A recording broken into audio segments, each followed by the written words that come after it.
Have candles. Also, it talks about having altars, and you're not supposed to have altars and that type of stuff as well. You're not supposed to have the candles lit and all that stuff. Like, if you're using that to worship God, because you don't need that stuff to worship God.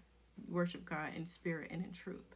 Next, we have people. Matthew chapter 4, verses 8 through 11 is when Satan was trying to tempt Jesus and trying to get Jesus to worship him. But Jesus told us specifically, you are only supposed to worship Jehovah. And I'm going to read that for you.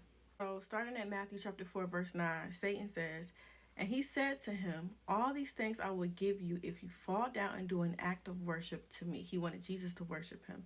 Then Jesus said to him, "Go away, Satan, for it is written, it is Jehovah your God you must worship, and it is to him alone you must render sacred service."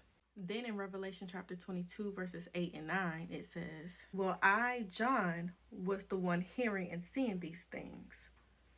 When I heard and saw them, I fell down to worship at the feet of the angel who had been showing me these things. But he tells me, be careful, do not do that. I am only a fellow slave of you and of your brothers the prophets and of those observing the words of this scroll. Worship God."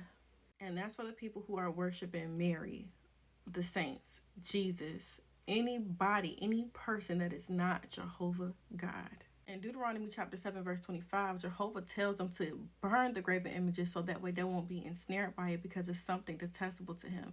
And something detestable is something that's intensely disliked, hatred. And in Judges chapter 2, verse 11 through 13 is when I was telling you where the people abandoned Jehovah and they were worshiping the moon. It says they abandoned Jehovah to worship something that can't do anything for them.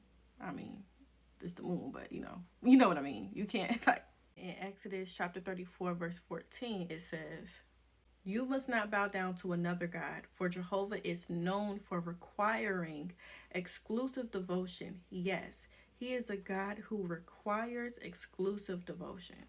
So if you have anything else to say that goes against scripture, you're not arguing with me, you're arguing with God.